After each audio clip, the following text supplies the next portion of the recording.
Morning again, and welcome to this session, which is convened by the International Water Management Institute. The focus of the session is on thinking beyond water and looking at nexus approaches to achieving resilient food systems. We wanted to make it a bit interactive. It's short, so we will keep it brief. We'll have one short introduction from my colleague, Dr. Alok Sika, and then we'll have a panel discussion with some panelists, and we'll then take it into an open discussion with everyone. But just to give some context, before my colleague Alok comes to give a brief setting of the scene, the discussions that we've had this week, I think they all perfectly align and lead into the conversations we want to have this morning. So we've talked about the importance of water for food, but importantly, we have talked about the importance of water for health, importance of water for nutrition, the environmental context in which water and food is governed, or within which agriculture exists. So in a lot of the conversations and the presentations that have transpired these last 2 days, there's really been a strong indication that we need to think beyond water, that it is not just about water. It is about agriculture, it is about the environment, it is about health, it is about biodiversity, it is about many other things. And that in many instances, depending on the context and where you are, any one of these things can then take precedence in terms of what the priorities are, which means that the entry point will vary depending on where you are. For example, I'm coming from Southern Africa, and their poverty and hunger are critical. So the entry point becomes a food entry point. You need to talk about water within the context of food production. So hopefully what we are trying to achieve in this conversation today is that sort of consensus thinking to say what else should we be talking about, what other sectors, what other systems should we be reaching out to, who else do we need to be having conversations with, and what are the different entry points into the system in order to bring about change. So without taking any more time, I'll ask Alok to come and give his presentation. Alok, you can briefly introduce yourself to the audience. Thank you, Tafazwa, and very good morning to all of you. I think before let me start, because Tafa has already set the scene, so I'll not be taking much of a time.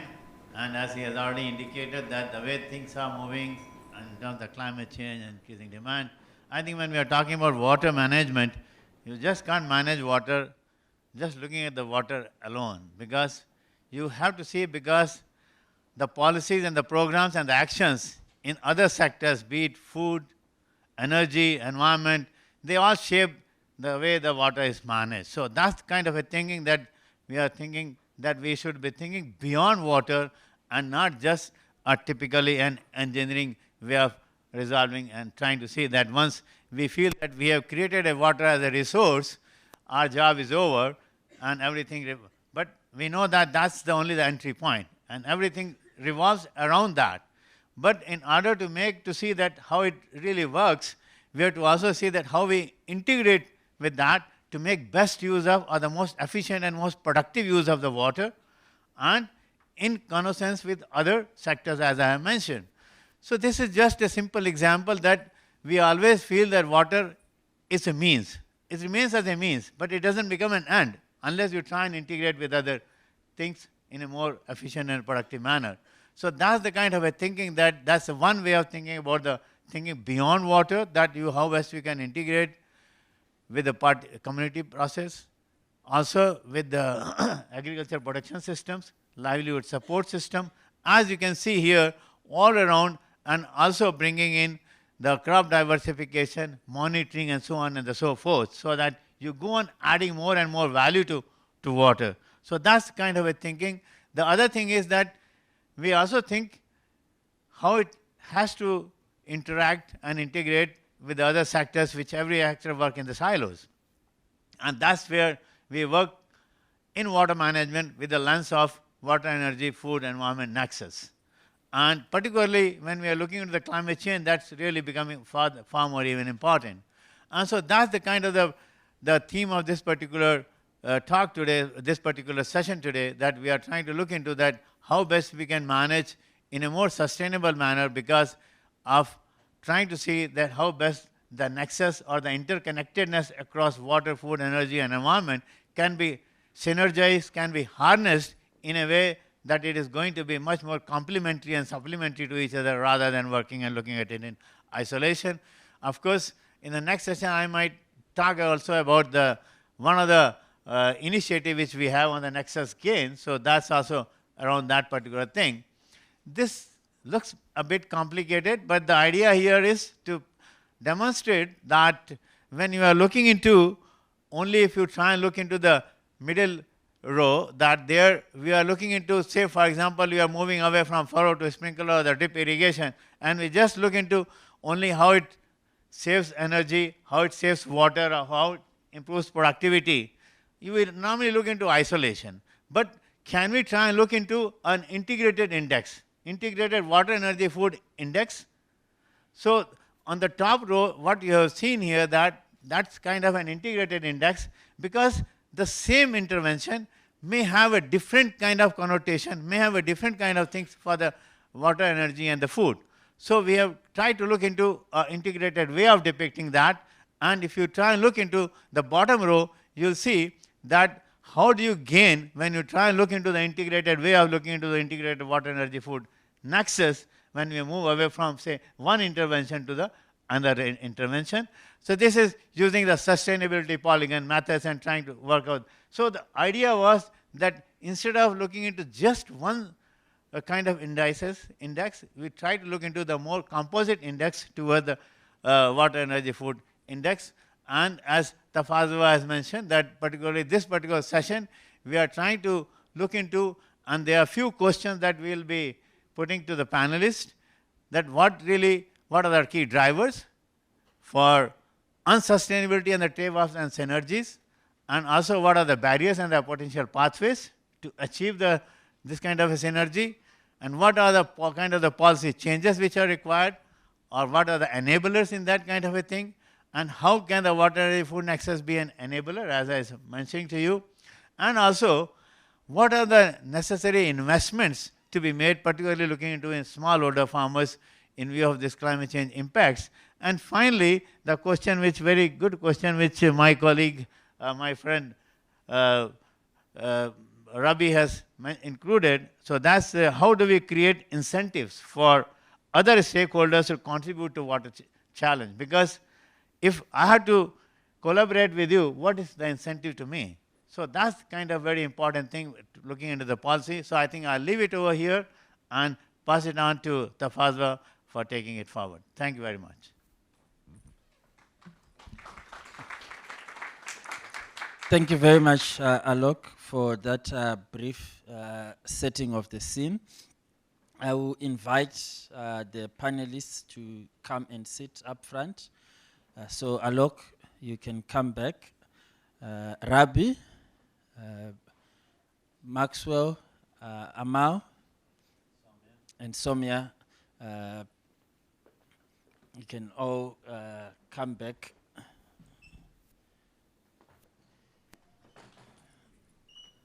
Yeah, you can come.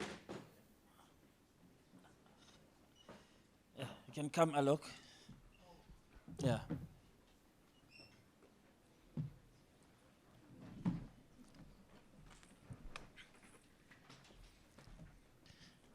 Okay. So maybe just to get started, I'll give you each just a minute to briefly introduce yourselves and your background so that people know the composition of the panel. I think, yeah. Yeah. Good morning. Glad to be here. Rabia Muhtar. I'm at Texas A&M University. I'm interested in soil dynamics, and we just came back from the session before that, launching the Soil for Society network. And the soil is very relevant to the discussion today because it sits at the heart of the nexus. I'm also interested in the water and energy food nexus. Thank you. Hi, I'm Soumya Balasubramanian. I'm a senior economist with the World Bank. I look at issues at the nexus of environment, water, agriculture, poverty. I like to think about why things don't work and what can we learn from them. That's, in a sense, what I do. Good morning, everyone. My name is Emel Talbi. I work at the World Bank. I'm the global lead on water in agriculture. So very much playing this role of getting the water group, working with the agriculture group in our work. And obviously we work with environment, and we work with energy colleagues, and work with governance, etc. By training, I'm an environmental engineer, specialized on water, and then I decided to see what's happening upstream. So then I went into hydrology and hydrogeology, so very much interested in all the processes and all the linkages. Morning, everybody. My name is Maxo Mudara. I'm at the University of KwaZulu-Natal in South Africa. I'm an agriculture economist. I'm a director of a center or unit which is called the Farmer Support Group, and we work with smallholder farmers in South Africa. So we do research on water issues, on food production, food access, marketing, and so on. So this WEFE that you're talking about is very much the center of what we do. Thank you. Okay, thank you very much. So I'll kickstart the question with Rabi. And the question that I'll put to you, Rabi, is I think what has emerged is that water management is complex and multidimensional, and solutions to the water challenge will involve players outside the water sector.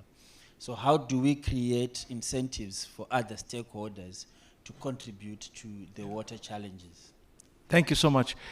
I'd like to go back in history, back into 2011, when at the World Economic Forum, through the Water Security Council of the World Economic Forum, the water and energy food nexus emerged out of that process. And it got a lot of leverage, not from the academia, it got a lot of leverage from industry and from policymakers as a way forward for managing water. And the realization at the time, and continues to be, that the water system is the one that is impacted and being impacted by other systems, and we need to look at holistic view at water. And I'd like to a bit change the paradigm in which we are working on specifically with water management.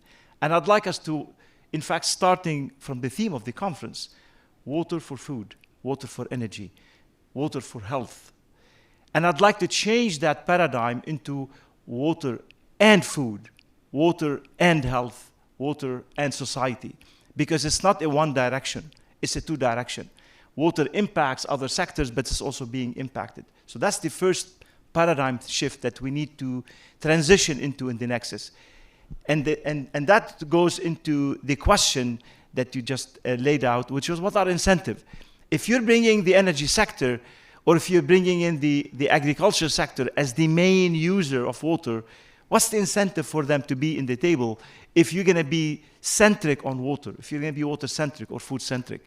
That dialogue, I think water can be the catalyst for that dialogue, but it's a two-way street, and I think this is very important in the nexus domain. So that's the one thing that I'd like us to change that dialogue from 4 into 2, or from 4 into and, because that's how we're going to engage those players. And I'm going to give one specific examples that we have been running in San Antonio, Texas, that really exemplifies that. San Antonio is an example of this complex system of water that goes into municipalities for a very much growing city, for a dwindling agriculture sector because they don't have access to that water into the energy sector, which is very, very powerful. So what incentive we have for those sectors to come and devise with us solutions for the water sector that lies outside our domain of influence? And I think this is very critical. For us, the incentive is no one wants the business as usual. So we went in with a very extensive projections in the next 5 and 10 years. This is what's going to happen to the water sector or the water resources as a sector for the state and for the engine for the economy for the state if we don't do something. So that was the alarming factor to coming into the table for discussion. No one wants to see the business as usual. And I mean, we could talk more detail, and maybe I'd like this to be more an engaging discussion, what technological solutions we have that lies outside the water sector, what behavioral, what policies lies outside that sector that enables solution beyond the water sector. But I'd like here to really talk about, we are all focused on adding the resource to meet our demand. And I think more focus needs to really focus internal in terms of our demand. And my question to all of us here, if you look at the photosynthetic process that converts water, sunlight into biomass, into production, into food, very little of that water goes into this equation. And how much we use globally, we use a lot of water. 2/3 of that fresh water goes into food production. The challenge for all of us as a community, water for food, is how do we reduce that dependency? Yes, the water and energy food is interdependent, but that dependency comes at a cost, and the cost is risk and vulnerability. So how do we reduce that interdependency is a critical question for us today as a community, from a science, from a practice, from a policy, from a behavior. How do we reduce that interdependency that allow us to be more resilient? The question is about resilience. And I think that there are a lot of things that we need to learn from all of us, because each one of us brings that other dimensions to the table that allow us to answer that, reducing the interdependency so that we can increase our resilience in the water food domain. Thank you. Thank you, Rabbi. I'll move next to Amal. And the question that I have for you is building on Rabbi's answer and the need for a change in paradigm. What are the key barriers and potential pathways for harnessing, WEFE nexus synergies, or for achieving this paradigm shift to inform a transition to sustainable food systems? No, thank you. This is obviously an important and great question, and I will build on what Rabbi has said. I mean, first of all, and that's what Rabbi you said, we have no choice. We have to move to that direction. We don't have any more this margin of land, of water, etc. The question then is how you do it, how we all work on it. I think the barrier, we all know them. The way government are organized are in silos. The way stakeholders are organized in silos. So, and it's difficult to break this silo. We all have our comfort zone because of our expertise. I'm from the water. With my work, I worked with on irrigation, so I got exposed to this type of discussions. But the point is, you cannot be an expert on water, on energy, and on agriculture, and on trade, and on governance. So how do we speak the same language? And I'm a believer that the capacity of modeling, the whole artificial intelligence, etc., might be something that will help us actually having this coordination. And I think there will be a lot of communication. I just wanted to share an example where there was a modeling on water and energy and food nexus for the Middle East, North Africa region. And the results were quite bizarre. I mean, they were saying by 2050, there's still enough water in the Middle East, North Africa for business as usual. And when I started digging and asking the economists on the model to understand, I'm from the region, I'm from Algeria, so I know there is not enough water by 2050 to do business as usual. I know that. And what happened is one of the assumptions of the model was at the time, I mean, it was corrected, when you don't have the surface water, then the assumption was you have infinite groundwater. while as of today, we are overusing groundwater globally and also in the Middle East, North Africa. So that was an important communication between the water sector, the agriculture sector, and the economic modeling. So just as an example of what we need to do better is these exchanges. I will take a bit of the, although I'm an engineer, I'll take a bit of what Soumya does. We also have to work on the whole policies, repurposing the subsidies, water subsidies, energy subsidies, agriculture subsidies. I'm not saying no subsidies. I'm saying how do we have the subsidies that lead to a behavior of conservation, that leads to better outcome with these policies. And again, I've seen a lot of the work of Soumya and others. How do you monitor? Because those are complex. We see that for the same type of policy, the response is different, the behavior is different. I'll close also by saying, we keep saying farmers use a lot of water, this sector uses a lot of water, but collectively we're consumers. If we don't go for sustainable diets, we also don't send that signal to the market that things have to change. So I think we also have to play our role. I'll stop here. Thank you very much, Amal. And you mentioned a lot in terms of policy and an enabling environment to bring about change. So I'll move on to Soumya, my question for you is, what policy changes and capacity, keeping the view of the political economy, do we need to create an enabling environment to bring about this sort of change? I think the first question I would ask all of us, including myself, is what's the problem we're trying to solve? And I think it's also fair to say that different parts of the world are trying to solve different problems. So if the problem is I want to minimize resource uses in general, what you end up doing is going to be very different than if you're saying, I want to bring people out of poverty. The answers to those two are different. Which one do you go for inherently depends on the priorities of a country, depends on where you think your well-being. And again, well-being is a very broad, it could mean many different things to many different people. And I think that dictates, in a sense, what you end up doing and how you end up going there.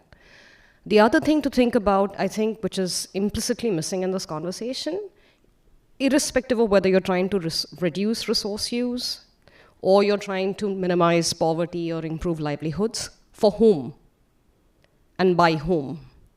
Because one of the things that's emerging when we look at, let's say, the scarcity of water and how does that impact people, the impacts are not equally distributed. Let's assume you try to solve that problem and say, how do we reduce water use in agriculture? The solutions and the consequences of those solutions are also not equally borne by everybody. So I think it really helps to understand the problem and define the problem and to be able to say, what are we trying to achieve out here? And what are the consequences of doing it? For whom? What does it cost? What are the benefits? And how do we make those trade-offs? And there is no one way to make it. I think these answers are going to vary by geography. They might even vary within a country. Because think about a large country like the United States or India, where there's so much heterogeneity. How do you end up sort of, having one answer fits all? That's also another challenge, right? And so I think the big thing that's coming out of all of these conversations, especially over the last few days, is that there are going to be trade-offs, no matter what you do. And to what extent can we understand those trade-offs, contextualize them, monitor them, manage them? And again, that answer is going to vary depending upon capacity, depending upon priority, depending upon where we are. So there is an inherent complexity out here. So as you can imagine, a country, which is suffering from famine in sub-Saharan Africa, their policy priorities and what they do to achieve it is going to be fundamentally different than, say, the Northwest province in China, where there's a lot of urbanization, and agriculture is perhaps less important, and how do they go about solving that problem? And so I think I would encourage the group to think about that heterogeneity. Yeah, thank you very much. We've been talking a lot about the need for context-specific and regionally differentiated solutions. And I think one of the things that I like that is emerging is the fact that priorities differ as you move from region to region and even within regions, and what different governments and countries are trying to address. So moving from that sort of context and moving into sub-Saharan Africa, where it's really a food issue, food and poverty being central. I would like to ask, Maxwell, you mentioned that you are working with farmers on the ground to transform the food security situation in these places. And in your opinion, what sort of WEFE investments are necessary within the smallholder farming sector and farmer-led irrigation in particular? We spoke a lot yesterday with 2 sessions on farmer-led irrigation development under climate change.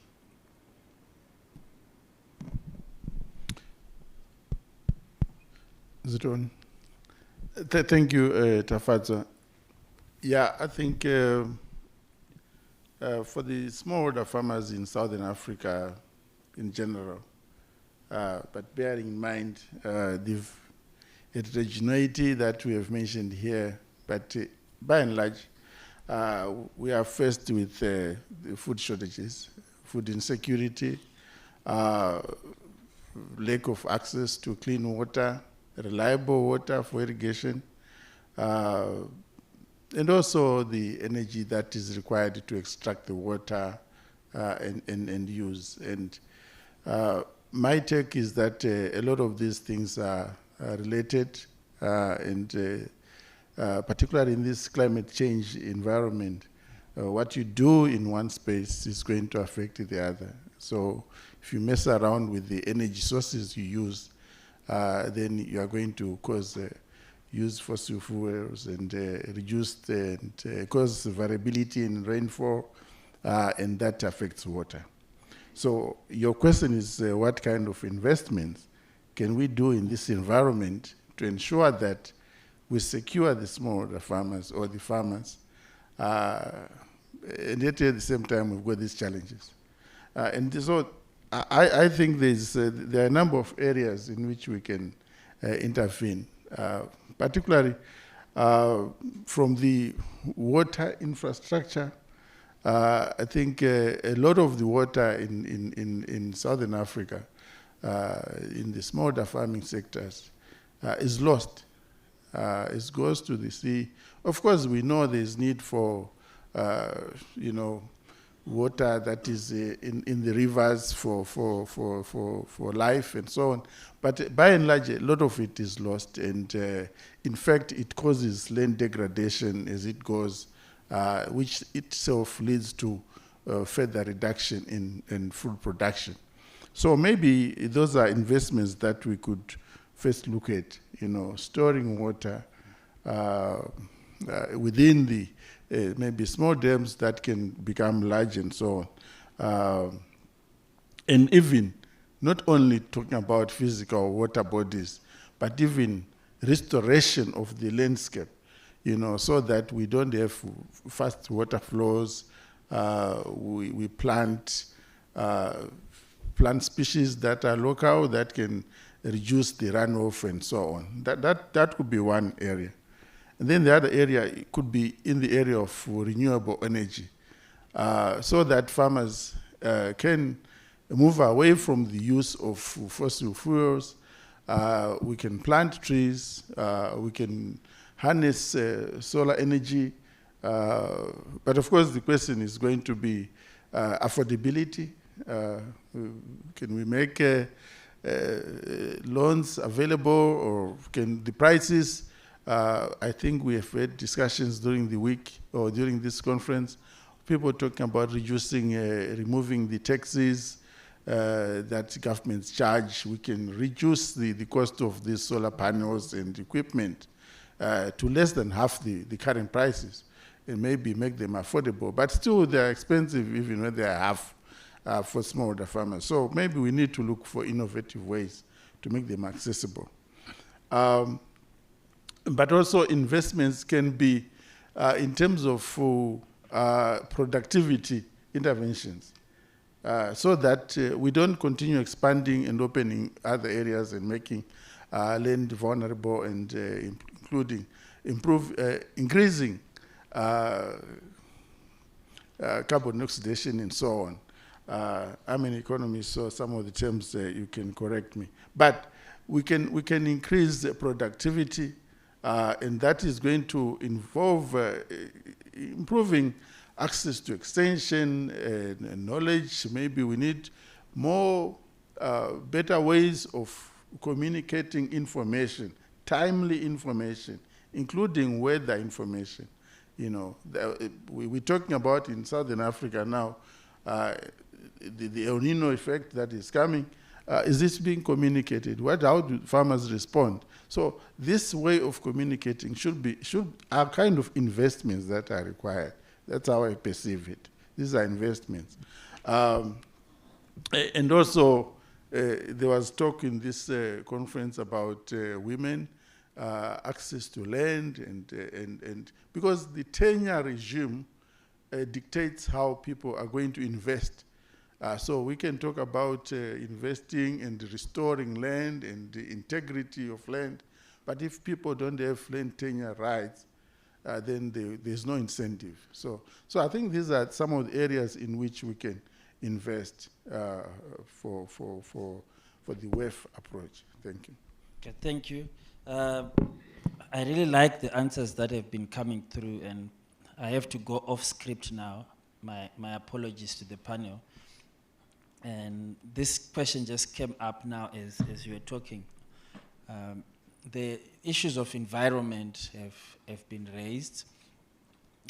Issues of people, the centrality of people have been raised. When you spoke of context, Sumia, a lot of that context was centered around people. Say, what do the people want? What do they aspire to? And then, Maxwell and Amal touched on the environmental considerations and the landscape in which these things are happening as part of that context. So there's the people, there's the environment as the context. And Rabbi initially set the scene to say, we need to change our way of looking at these things, not as a for, but as and, to sort of signify that it's a backward and forward relationship.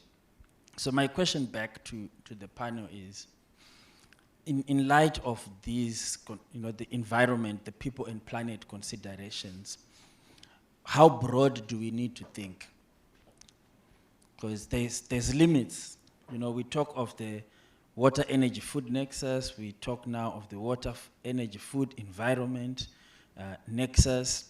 We talk about water, energy, food, health.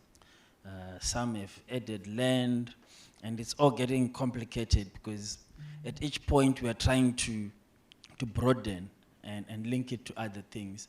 So how broad can we get? Thank you. There is a dilemma that I see here, and both Sumaya and Amal mentioned something in my mind very much similar, articulated in a different way.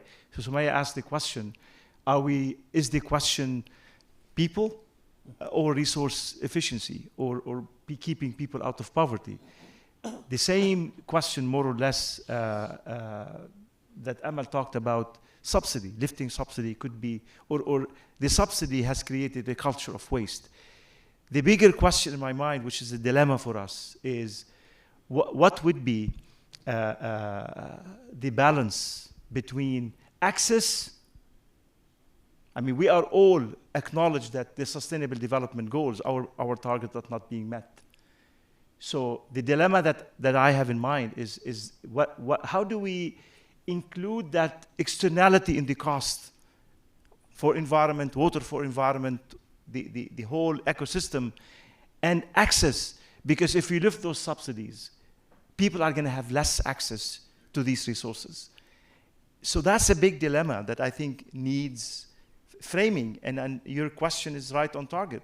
But what are the values that we're going to move forward with? Because it is a problem. When we include all that externalities, when we conserve those resources, access becomes a problem. And I think the biggest core there is agriculture. If we start putting all those externalities into the system, food cost was going to increase, and access to food is going to be a challenge. And I think, in my mind, this is a problem that we all as a society need to solve. And what are the values that we're going to put forward to frame that nexus? Okay, thank you. Before we conclude with our panelists, I just wanted to take one or two questions from the audience. If I see a hand raised there, you can relax. Let me. Oh, it's Basil. Thank you very much for all the insightful comments, and I'd just like to go over the comment that was focused on the models that we're building, and I would like to get your reflection on, in addition to capturing all of these different aspects that maybe economists might not be aware of, or different perspectives from the different disciplines, how much are we also engaging with the different stakeholders, connecting back to the discussion of how much context matters in different places, and factoring in or including them in the process of co-creating or identifying those metrics that we are evaluating different interventions and different solutions with. So could you reflect on that, maybe from the different global experiences that you've worked on, and are there any best practices in that respect? Thank you. Second question before I hand back. All right, thank you. So my question goes to Sumia. I like the way you define about whose solution are we creating. So maybe looking 5 years ago with Asia and maybe North America.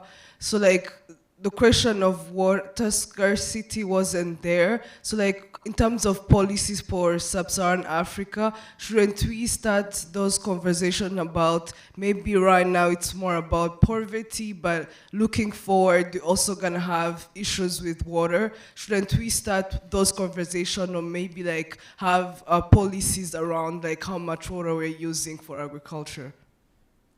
Okay, thank you. I think the questions go to Amal and Sumia. I'll go first.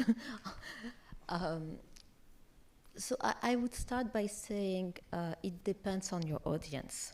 And I think there are different models for different purposes.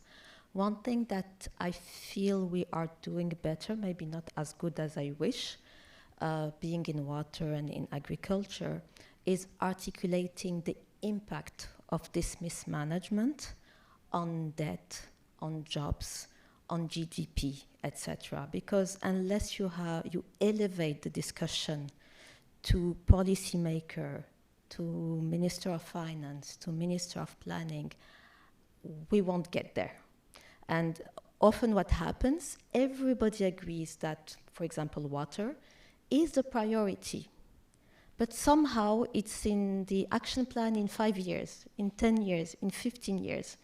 In 6 months, something else comes in. And what we're doing at the bank, we have these climate country development reports, and they really look at this aspect on the different drivers of mitigation and adaptation, and articulate them also in a language of macroeconomics. So we're not talking to each other. I think we're great at exchanging, convincing each other on the technical level, but we have to talk to policymakers. We have to talk to people that are scared about jobs. We have to talk to the poor, unskilled labor, what will happen to them. what will happen to the losers? So I would say each model depending on the audience, and be pragmatic. Yeah, I think these are all great questions. I'm not sure we have very good answers. At least I'm not sure I do, but just some reflections. So just on that sort of point on models, I mean, one of the things, I mean, for the economists in the room, this may be obvious, but for those who are not, the fundamentals behind most economic models is one of efficiency.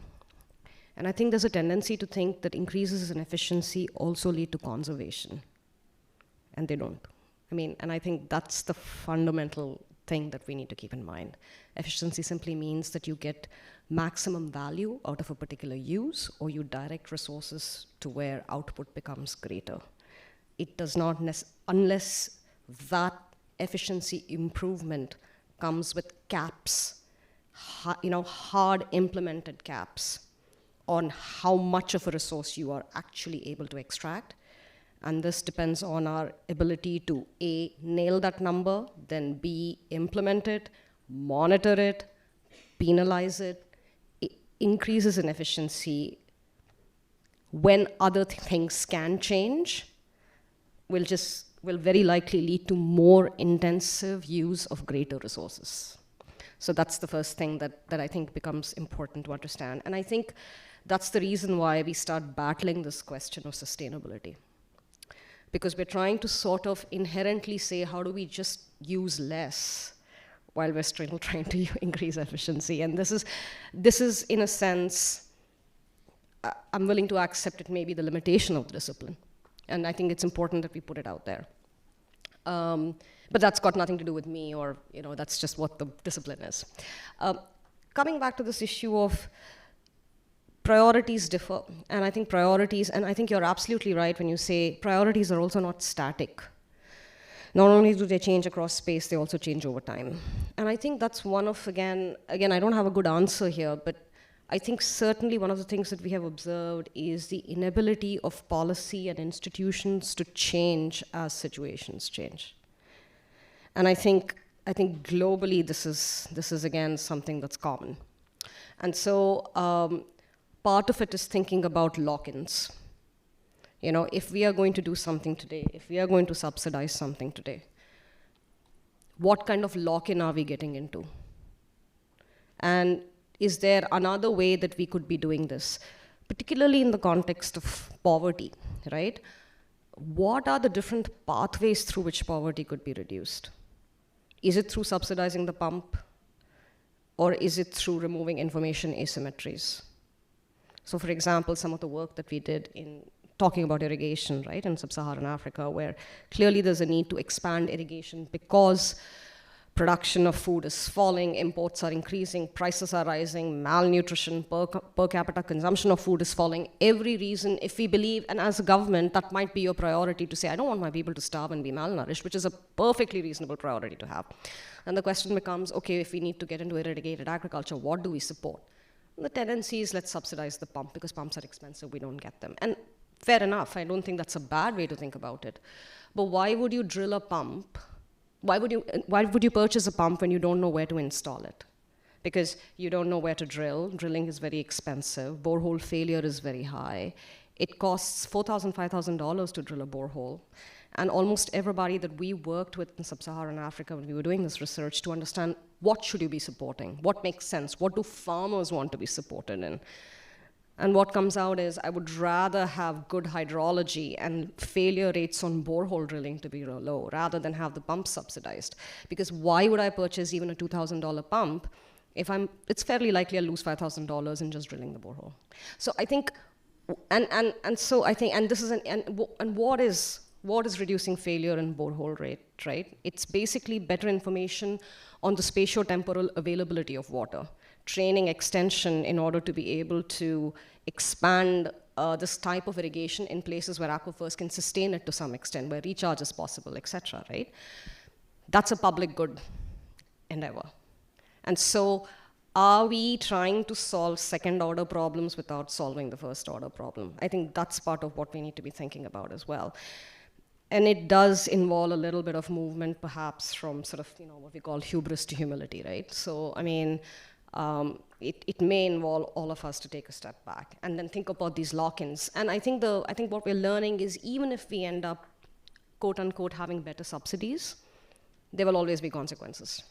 So I think, again, it becomes important for having this cross-sectoral conversation on what we clearly urgently need to do something here, and there's every reason to move, ethical, moral reason to move, but in doing so, we will, 10 years down the time, probably end up creating something else. And I think, I know it seems a bit of a cop-out saying this, but I think